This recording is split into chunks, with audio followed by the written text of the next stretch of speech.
Hello and welcome to Kinsei-Do Corner. Have you ever wondered how to unlock your full potential and live your healthiest, most fulfilling life? Then this podcast is here to help you achieve just that. We dive deep into the world of health and performance, exploring how to move better, feel better, and live a healthier, more fulfilling life. I chat with inspiring coaches, athletes, health experts, and high performers from all walks of life to learn from their stories, mindsets, and lifestyle choices. Whether you're an experienced high performer or new to the world of health and well-being, I'm in your corner to guide you on the path to being the healthiest, happiest, and highest performing version of yourself. Let's go. Okay guys, we're back to Kinsei-Do Corner, episode 65. This one is going to be a little bit different in the sense that typically I try to make my episodes, I'm going to say timeless. I hope that the nuggets that my guests share resonate throughout time. But this episode will be different as it is relevant to something that's going on currently, which is the CrossFit Open. For all of those that are in the CrossFit or functional fitness scene, you know what that is. For the rest of you, it's basically a worldwide online competition where over 3 weeks, we, the CrossFit community, participate in 3 workouts that CrossFit headquarters in the US that they put on, and everyone can do it independently, basically at their gym. And it just creates this very nice global kind of fitness festival. In today's episode, I welcome back to the show Coach Lucas. He's been back again. He's been on a couple of times, but today we want to talk about specifically the workout that was just released less than 24 hours ago, if I'm not wrong, for the CrossFit Open of this year. They have this habit of just naming the workouts by the year that it is and then a number. So this is 25.1 for 2025, and it's the first workout. And Lucas is obviously a very accomplished CrossFitter, as we've established in many episodes previously. And today we're going to talk about this workout, what he has learned from already doing it, what tips he can share with you all, anyone trying to or planning to attempt it. So a bit of a longer interlude or a bit of a longer introduction. Welcome, Lucas. Yeah, mate. Thanks again for having me back. Generous and great introduction there. Thank you very much for having me back. Fantastic. No, always a pleasure to catch up and to chat with you. And obviously, I want to try and get straight to the point because so that this doesn't become an hour episode like our episodes tend to sometimes do. Yep. But that it's maybe like 15-20 minutes and people can just get the knowledge and then get after it. So no worries. Let's maybe quickly run through the workout. What is it? Like what have the masterminds at CrossFit put us up for this time? Yeah, so this year is, or for the first one, this round through is, it's a bit of a longer-ish one, or that, I guess, middle range kind of time. It's 15-minute AMRAP, so we're working consistently for 15 minutes. In that time, we're starting off in the first round of 3 lateral burpees over a dumbbell, 3 dumbbell hang cleans to overhead, and then a 30-foot walking lunge. So 15 feet up, turn around 15 feet back. Once you get through that first round, we're just ascending the reps on the burpees and the clean and overhead by 3 every round, but the lunge remains the same. So it'll be 3 burpees, 3 dumbbell cleans, that 30-foot lunge, 6, 6, 30, 9, 9, 30. You just keep adding 3 for the full 15 minutes, the goal being to get as far through that as you can. So it's a great test of muscular endurance, a little bit of technical efficiency as well. And then, as always, in these kind of things, a bit of the ability to manage fast transitions as that workload kind of escalates as well. Yeah, it's an interesting one. I saw it first thing this morning when I woke up, and it looks deceptively easy. It looks. I'm saying deceptively. I haven't done it, but I have a feeling that once you get going in it, this ascending rep scheme very quickly catches you, not to say unprepared, but it will catch you off guard, and it'll be significantly harder than you perhaps think looking at it on paper. Am I right with that? I think you are for sure. Deceptive is correct. I mean, you could get through that 3, 6, 9, and even 12 in like just a couple of minutes. And then so you've come out a little bit too hot. It's really hard to hold on to a really fast pace in this one. So it's almost like, I would imagine you almost want to kind of, if depending on your efficiency through CrossFit, let's say you're a pretty advanced CrossFit athlete, I think it is good to come out for those first few rounds, 3, 6, 9, a little bit hot, just to get scores on the board and just get those reps done as quickly as you can. And then, so say that second 5 minute piece, the middle of the workout, then you kind of want to ease into your pace a little bit. That's what I was thinking. And then in that back 2 minutes of the full 15, where you're kind of wrapping up the workout, if you can, try and push it pretty hard and just hold on and just keep moving through those burpees. Yeah, so I guess that would be kind of my what I would suggest as an approach for a more advanced athlete. And then on the, say athletes that are looking to scale this kind of a workout, maybe just trying to stay consistent, sustainable, repeatable effort across the whole workout. Maybe use, say, the lunge maybe use the lunge as a little bit of a rest per se. Don't rush through it. Don't take big long steps. Try and, even if you do need to, I saw people today when I was doing it, people were trying to take 4 steps to get that lunge completed, or that 15 feet piece completed. And it was taking a much further lunge than what people would normally take.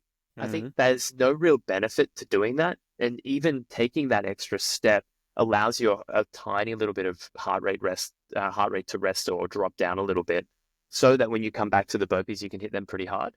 Yeah, that makes sense. The lunges, I saw someone talk about that online as well. The lunges are almost the rest in this sense, because they are unweighted as well, right? So it's a body weight lunge, exactly. Which I know your clientele or your community is probably more of the advanced athletes in any case, but even, let's say, not a complete newbie, but even, let's say, a moderate or an intermediate, at kind of intermediate beginner-ish class, a walking lunge is sort of a standard, something pretty manageable for most people, right? Correct. Yeah, definitely. It then really becomes like a pressing endurance workout. To be honest, I mean, you're pressing off the floor for the burpees. You're very quickly into like the 15s, and all that volume that you've done previously really starts to take its toll on you. And then you're going straight into that shoulder to overhead, which most people are doing as a jerk option, just to give yourself just that tiny little bit of a reprieve there by, standing up out of the dip rather than having to press all the way through. But then that absolutely taxes you as well. Another thing about this one too, it's a bit interesting. Like, you have the option to change every rep your hand. Otherwise, you could hold on, and I mean, if you really wanted to, you could do the entire workout on one side. So there's different kind of strategies there. People do think that the change of hand every single rep does tend to slow you down, and the fraction of a second every rep over hundreds of reps through the workout does start to add up. I personally did the change every time just because I'm pretty comfortable with that transition. I didn't feel like I was any slower. That way I was allowing myself to have a little bit of even rest on my shoulders as I was going through the workout. And that seemed to work pretty well for me, I felt. There were some other people in the class that were holding on for the first 3 on one side, maybe doing 6 on the other side, and then from there kind of going to that alternating grip per rep as well. Okay, that's an interesting one, because that's one of the things that I saw in the movement standards that do allow you to play around with something, right? Everything else is pretty much fixed, but this is what allows you to play around with it. And coincidentally, just last week, and I don't know why I picked it, I was doing, I'm going to say it's 14.1 or whatever. It is one of the older open workouts that has hang dumbbell clean and jerks. Yeah, nice.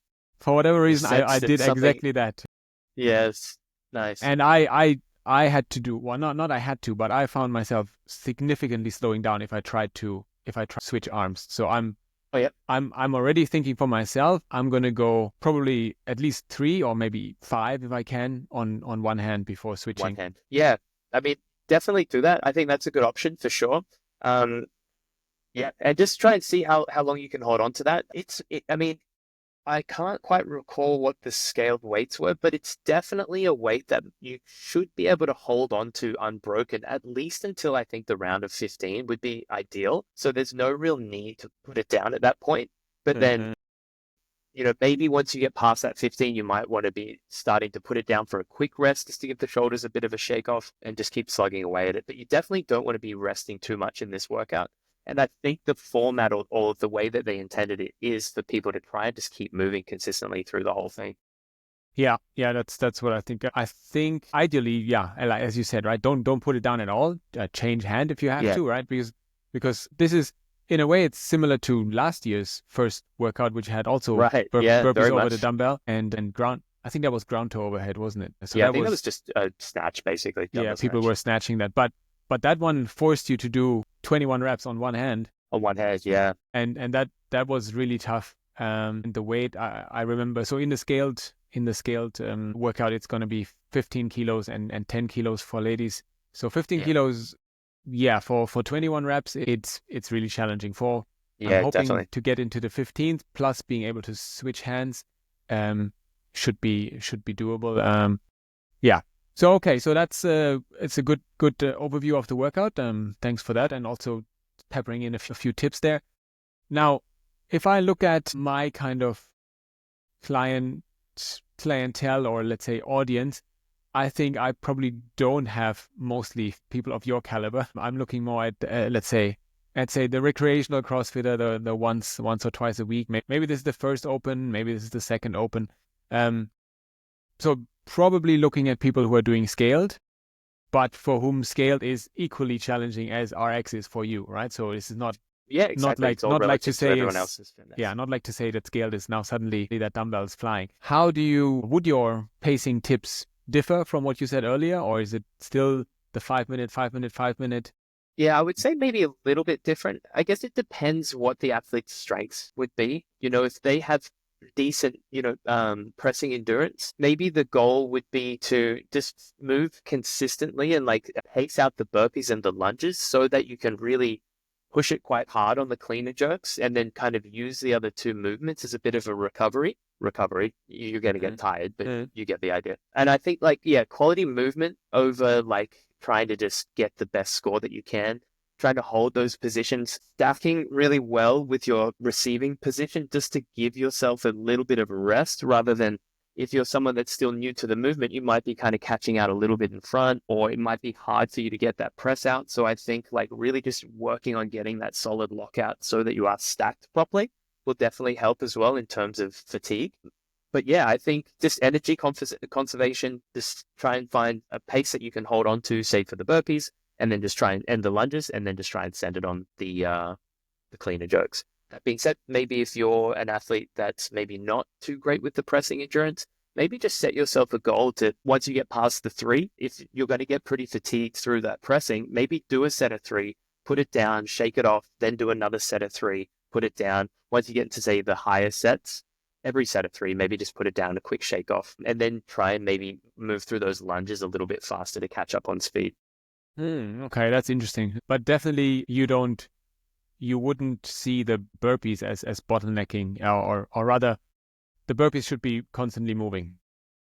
Ideally, yeah. And that might mean just, hands down, step back, step forward, then jump so that you're slowing down the movement, but you're just consistently moving through the movement rather than like doing three at a really high intense pace and then just hitting a wall and needing to take Mm, 10 seconds mm. rest before you go down again. I think a slower pace through the movement would allow you to be a bit more consistent through the full 15 minutes rather than needing to take forced rest throughout the workout. Yeah, okay, that makes sense. Because yeah, I saw this and on paper, and for me, I suspect that the burpees for me and for most people that I kind of train with, I suspect the burpees will be the limiter. But again, the clean and jerks are probably deceiving, and it's probably going Yeah. to add up on your shoulder very quickly. Yeah, definitely. I think too, though, you can kind of get into a pretty nice rhythm with the clean and jerk. So, as that kettlebell's kind of coming off the shoulder and you're hinging and allowing it to kind of pass through the hip, through the leg gap, you're almost getting a little bit of a rest there. And then by the time you come back through and then hit that lockout, essentially there should be a little bit of like tiny bit of rest there at the lockout. Come back to the shoulder. There's a tiny second of rest. There are little like gaps there that I think you could find yourself a chance to get a tiny little bit of rest as you're moving through the cleaner jerks. Mm. And then yeah, just staying consistent on the burpees, I think is good. Yeah. I'm personally I find, and again, this is using the scaled weight, not the RX weight. The RX weight is just very rough for me to. I think I've come to the point where I have enough strength to probably do it, but it wouldn't be something that I couldn't do for the amount of reps that this workout calls for. Yeah. But with the scaled weight, I noticed that a dumbbell clean is almost easy, right? A 15 kilo dumbbell clean, because like when you clean a bar, it's probably going to be 40, 50, 60 kilos. So a 15 kilo dumbbell clean is almost like, well, an assisted bicep curl. Like a swing curl kind of hybrid movement. Yeah, and that, so the bottlenecking is probably on the jerk or on the shoulder to overhead part. That's where it's going to kick in. So yeah, okay. That's a good point. Yeah, especially on your less dominant hand as well. Like being stable overhead could be challenging for a lot of people. So being able to hit a really good lockout position is important, because fighting for that top range is just much more wasted energy as you go through. Again, you're trying to get into, say, like that round of 15. Imagine how many reps of instability trying to find yourself there you go through, and how taxing that's going to be on your shoulder. Like if you can get into that good position and hold it, you'll be able to move through it more consistently, I think. Okay, that's a good one. Okay. Right. We've talked about the workout and some like theoretical ideas. Let's maybe get into the actual practical part. So firstly, you've done it. You did the workout earlier today. How was it? Yeah. Did it a couple of hours ago. I enjoyed it. Yeah, I enjoyed it. I think it's a cool workout. I love my background initially, like before CrossFit, I was a kettlebell competitive athlete. So clean and jerk for me with a lightish weight is something that I'm pretty comfortable with. I enjoyed it. I thought it was good. I definitely, I came out with those really long lunging steps, and then quickly realized like this is going to fatigue me way more than just doing one extra rep at bodyweight walking lunge. So I definitely dialed that back. And then, yeah, I tried to stay consistent through my burpees. I definitely slowed down a little bit too much at the end. I definitely kind of came out of it thinking I could have put more into it. So probably means I'm going to have to redo again. So that's kind of like chipping away at me a little bit. But it was a good workout. I liked it. I ended up getting into the round of 27. I got Wow. 17 burpees in 27. So I'm pretty happy with that. Yeah, that's massive. That's almost the same level as the pros who did it in the announcement. Yeah, but it's kind of funny. Have you seen like there's a little bit of heat coming out about like a lot of no reps that should have been counted that weren't counted in the presentation. Okay, no, I didn't see the, let's say, the reviews or the comments on it yet. But okay. Yeah.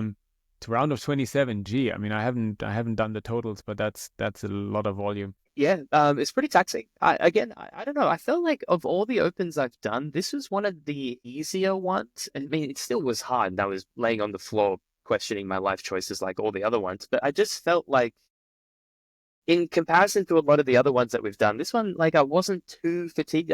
It's one where I'm surprised that I was able to consistently move for the full 15 minutes. Usually in a CrossFit Open workout, at least at some point, my hands are on my knees and I'm pretty gassed. But this one I was consistent. So I don't know if that's the workout or I've gotten fitter. I don't know.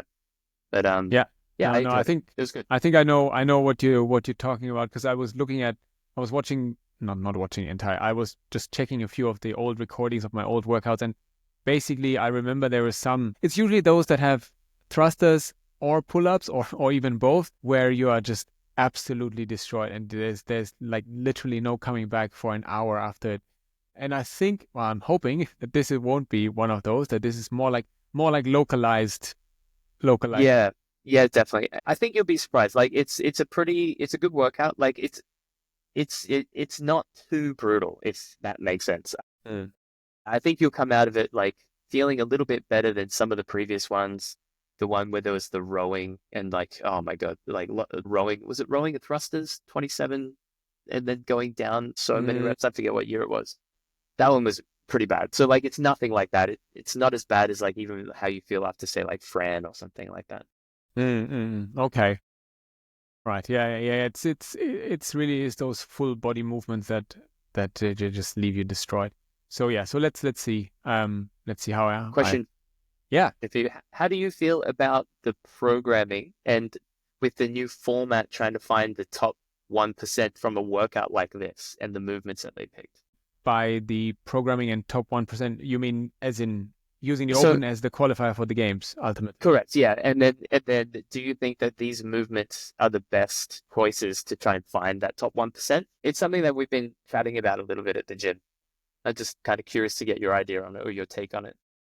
Yeah, I mean, if this was the only workout, right? If this was the workout that they do, and from here we filter down to the next, I don't know, to the top 10% and so on, then it probably wouldn't be ideal. But this is only the first out of three. We don't know what the other two will be. And I think I understand the need or the desire from CrossFit to kind of make this as inclusive as they can. So it's Yeah, really hard that's a actually good on point. their end to try and balance making it a valid kind of qualification path for the pros, as well as making it something that people would want to join. Because if they started with bar muscle ups and handstand walks in workout one, you'd lose a lot of people, myself Yeah, included. sure. So I think that, again, you probably can only judge the season once the three workouts are known and are done. Yeah, But yeah, that's a good point. it's a nice one to start out, and I think ultimately, and that's always something that I've always felt, and I've always been, let's say, a bit wary of all this criticism of this workout is not a good one, this is not a good test, this is a good test. Like, the fittest will always rise to the top. They always Sure. do, right? Yeah, It's not. I've I think maybe in the past, sometimes you would have had this particular person should have been at the games and somehow didn't make it, but you will never be like, okay, those 40 who are there, not one of them shouldn't be there. It's never the case, yeah, right? it's never like that. They Yeah, they that's a good point. always deserved and worked for it. So in that sense, I think it serves the purpose, and hopefully, as I'll experience when I do this workout on Monday, as a fun community experience, hopefully it will serve that purpose as well. Yeah, that's a good point. I mean, it's definitely a great like community workout in the sense that it's super inclusive for sure. And I didn't really think about it until just then, but like let's say you take that person where you were saying that, maybe they should be at the games, but they didn't make it because there wasn't one movement that they could really shine in. Well, maybe that person isn't really the fittest Mm. person because they really rely on one of their strengths to get them through, as opposed to, being able to Yeah. rise to the top in any kind of setting. So that's a good point. Yeah, correct. And I mean, there was so much criticism in the last couple of years always about the wall walks, how wall walks are like they are somehow an inferior version of handstand walks, and you shouldn't be doing them to find the fittest person. Bollocks. Either you can do them or you can't do them. But if you can't do them, then don't complain that you're not at the games. Yeah. Yeah, Yeah, that's true. That's a good point. Yeah, and you can always just move faster, and that's where it becomes the real test, right? Like just be faster at the movement. exactly. Right. Before we drop off, then maybe just a couple more practical pointers from yourself about perhaps warm up, and then just some more key thoughts about what people should think about going into this. So warm up. Yeah, sure. Warm up. Let's go. We'll definitely want to get the heart rate up a little bit. So probably sit on a bike or a rower or something for a couple of minutes, get the heart rate up. Definitely go through a lot of single leg movements, starting just with maybe some pigeon stretching, kind of being a bit more dynamics.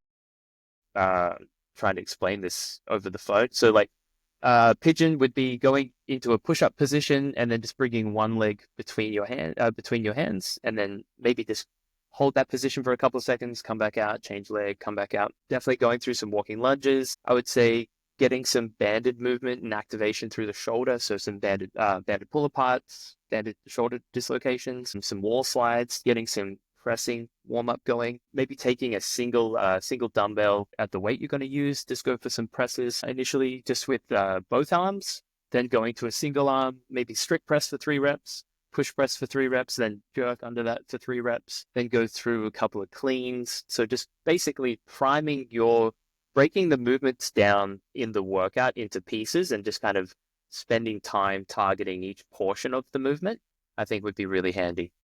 Mm. And then obviously just practicing some burpees. I think transitions is a really good one as well. Being able to transition quickly, movement to movement. Put the dumbbell down straight into the lunges. As soon as you get back after that line, drop down for your first burpee. I think a lot of people like kind of set their rest at the end of the next movement. Mhm. So maybe, like you get past the lunges, you might really want to take a little second to take a break before dropping down for that first burpee. But I think just get over that line, drop down and just hit a burpee, and you might just get into a little bit of a consistent rhythm, and you might not need to take that rest that you thought you might need. I think that's a good one. Sorry, I've just gone off on a tangent. No, no, no, not at all, not at all. That's very important too. And I mean, then this is a bit of a tangent as well. But obviously, when you were coaching me, I always enjoyed your thoughtful warm ups because they really help. They really help, and it's so many people. They go into a gym and the warm up is 5 minutes on a treadmill and then let's go. Yeah. And that's well, that doesn't really do it for people my age anymore, but also it's definitely not the best way to prepare for a workout like this. Yeah, I definitely agree with you. It's so common to see that. And like a lot of people, even today, like I noticed today, our members in our classes really rely on us to feed them the warm-ups because in today, there was so many people at the gym, all hyped up, all ready to go. Nobody was warming up because the coaches weren't running warm-ups because we weren't running it as a regular class setting. Yeah, at CrossX, what we do is we always follow the protocol for warm-up. So we want to raise. That's the R, raise. Start with like light activities, raising the heart rate, raising joint viscosity and things like that. So that would be that, couple of minutes on the machine, get the heart rate up, body temp up, kind of get the body moving. Activate. So we want to activate, engage the muscles that specific to the workout, like I said earlier. Mobilize. So we want to perform like dynamic kind of movements, like lunges or things like that, to kind of, again, to prime you for what's happening in the workout, enhance joint flexibility, and just, like I said, mimic upcoming workout motions or movements. And then that last one, P, potentiate. So that's just incorporating a little bit of a high intensity drill. So maybe just doing like a mini round before you actually get into the workout at kind of the pace you're anticipating to go out in the workout. So maybe just do that first round of 3, do it at the pace you're going to do in the actual workout itself. Have a couple of minutes of rest, and that's probably all you need to get prepped for it, and you can just jump straight in. Nice. That's an awesome acronym, and I've not heard of that before. But I'm gonna use that as well. RAMP. That's really Yeah, nice. we learned that from Rob, who's the owner of CrossX. He's a part of the Bird Box programming, and then also he's on seminar stuff, and that's just kind of what he's taken and run with. And I definitely think it's a good way to program warm-ups. It's what I used to do for you in our warm-ups as well. Awesome. Cool. Very good. Well, thank you, Lucas. And once again, we are approaching the half-hour mark, so we have failed to keep it short. But I hope it's been insightful for everyone listening as much as it has been for me. Thanks again, Lucas. Thanks for sharing your advice, and I'll give you some feedback on how it went for myself and my can't wait group to hear. on Monday. Awesome, man. Appreciate you. Thanks for having me on again. Always happy to help out, and hopefully I'll see you on another one. For sure. Cheers. Cheers, mate.